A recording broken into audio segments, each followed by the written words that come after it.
Hello అండి. చాలామంది అడుగుతూ ఉంటారు, క్యాన్సర్ ముందుగానే పసిగట్టొచ్చా అని.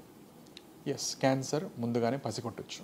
అన్ని రకాల క్యాన్సర్స్‌లో కాదు, కొన్ని క్యాన్సర్స్‌లో పేషెంట్ సైడ్ నుంచి చాలా సిన్సియర్‌గా ఎఫర్ట్ ఉండి నిజంగా తెలుసుకోవాలనుకుంటున్నారు. నిజంగా నేను ట్రాక్‌లో ఉండి ఎప్పుడు కరెక్ట్‌గా టెస్ట్‌లు చెప్పినప్పుడు టెస్ట్‌లు చేసుకుంటూ నేను సిన్సియర్‌గా మీ దగ్గరకొచ్చి టెస్ట్‌లు చేయించుకుందాం అనుకున్న వాళ్ళకి డెఫినిట్‌గా స్క్రీనింగ్ పద్ధతులు అని కొన్ని ఉంటాయి.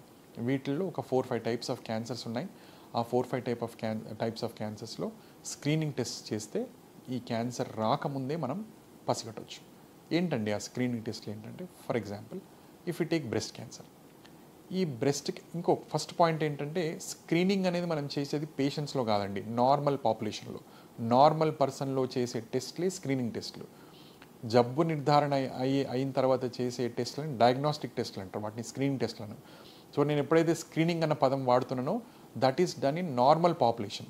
జబ్బు వచ్చిన వాళ్ళకి కాదు, ఫ్యూచర్‌లో వచ్చే అవకాశం ఉందా అని అనుకున్న వాళ్ళకే చేసే టెస్టులు. అంటే నార్మల్ పాపులేషన్‌లో, నార్మల్ పర్సన్‌లో చేసే టెస్టులు మాత్రమే వాటిని స్క్రీనింగ్ టెస్టులు అంటాం.